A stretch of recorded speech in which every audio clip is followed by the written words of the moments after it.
गणपती बाप्पाच्या आगमनामुळे सर्वांना खूप आनंद आणि उत्साह झालेला दिसतो. प्रत्येक मंडळाची वेगवेगळी सजावट पाहायला भेटत असते.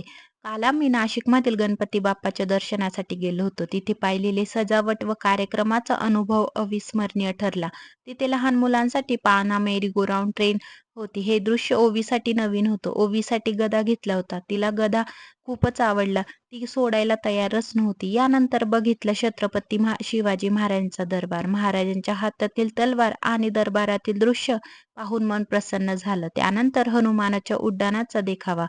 सीता मातेचं दर्शन झालं. हे दृश्य बघून प्रत्येकाला रामायणातील प्रसंग आठवेल. पुढे गेल्यावर एक वेगळाच अनुभव होता. ऑपरेशन सिंदूर यावर आधारित नाट्यप्रयोग. सर्व पात्र इतकी भावपूर्ण होती की क्षणभर आपण खऱ्या रणांगणात आहोत असंच वाटलं. या नाटकात दाखवलं होतं की देशासाठी प्राणपणाला लावणारे सैनिक कशाप्रकारे शत्रूंवर विजय मिळवतात. ऑपरेशन सिंदूर म्हणजेच धैर्य, शौर्य आणि त्यागाची कहाणी होती. राजस्थानी लोकनृत्य खूपच सुंदर होतं. त्यानंतर गरुडावर तुकाराम महाराजांचं दर्शन झालं. विठोबा, रखुमाई, वारकरी पाहून वारीचं दर्शन झालं.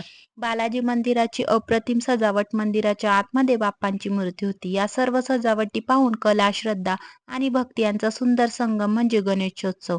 प्रत्येक मंडळ वेगळी अनुभूती देतो आणि बाप्पांचं आगमन प्रत्येकाच्या मनात वेगळाच उत्साह घेऊन येतो. गणपती बाप्पा मोरया, मंगलमूर्ती मोरया.